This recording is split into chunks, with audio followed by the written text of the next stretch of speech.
Hello and welcome to Round Robin. I'm your host, Robin McCormick with the City of Hampton. And today, as you can tell, we're in a new location. It is the Venture Pizza Bar and Grill downtown, and we're hosted by the owner, Carlyle Bland. Thank you. Thank you.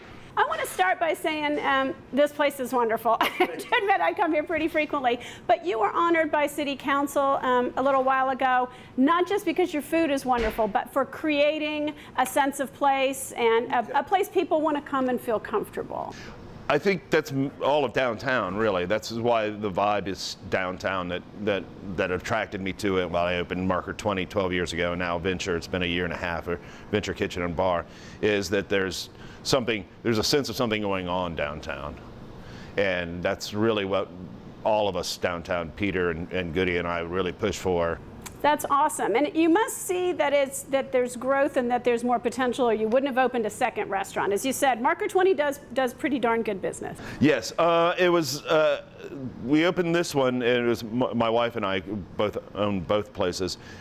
She loved the building, and then we had to work a restaurant around it because she loved the brick walls and the wood. So I knew the market was there for this type of product. We do pizza and tapas, and then also craft cocktails, which no one in this area has really gotten into. It's really big in New York and a little bit in LA, Chicago, New Orleans are really working craft cocktails, but no one down here was really doing it. I bet. Well, your background was as an economist, yeah. Right? I was, yeah, I've got my undergraduate and master's in economics. Originally, I forecasted the regional economy for DC for a utility company. Wow, and that's a real change. I took a buyout and went skiing for a year, and then ended up bartending and managing restaurants. And so when Marker came out, I was like, oh, we can do that.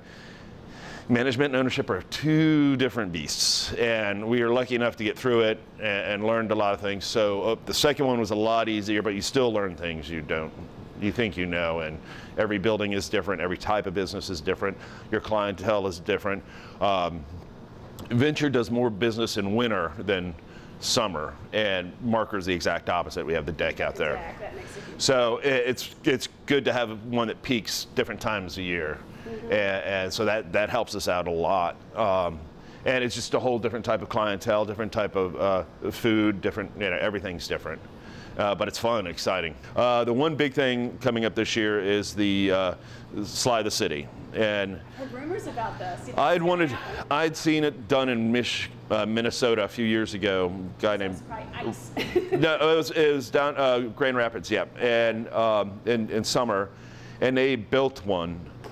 And so I was trying to calculate how to build one, is tarps and bales of hay. Then I found this company that just comes and does it, so it's kind of turnkey. So and build one, what? A water slide to go down the Settlers Landing Road Bridge. Settlers Landing Road Bridge is the highest point in Hampton. No way. City engineer told me that. Jeez. So it's going to be coming into town. We're going to convert it all into a water slide for one day. It's going to be June 20th. And we're going to have some events, stuff surrounding it. The other thing we have coming up is New Year's Eve. We're going to drop a oversized crab pot off the Old Point National Bank like a ball. It's going to be all lit up, and I actually got one of the kids from Jeff Hunter from the robotics course at Phoebus. Yeah, he's going to be programming all the lights, LED lights. It's Arduino, and it's a whole bunch of cool programming to go into that. So I get the John Lowe from Phoebus is building the crab pot right now. It's going to be 3 foot by 6 foot. That gets done Thursday, and then we start lighting it up. But it'll all be ready for New Year's Eve. We'll do it'll be a block party. It's going to be a disco inferno, so a 70s themed block party. So Carla, why are you so involved? What makes you keep coming up with these fun ideas and trying new things? Boredom. It's downtown's kind of the island of misfit toys, and we all sit around and talk, well, let's go do this, let's go do that, and we just start doing them. And a lot of times we don't get permission unless it gets big, and then we get permission later. Right. But it's what keeps a vibrant downtown alive, and it's not just me. There's a lot of creative people, and they go, well, why don't you do this, or why don't we do this? Okay, let's go do it. Well, thank you very much for sharing with us today. I love this place, love both of your places, and all the fun things you do downtown. Oh, cool. Keep doing them. Okay, thank you. And thank you for watching.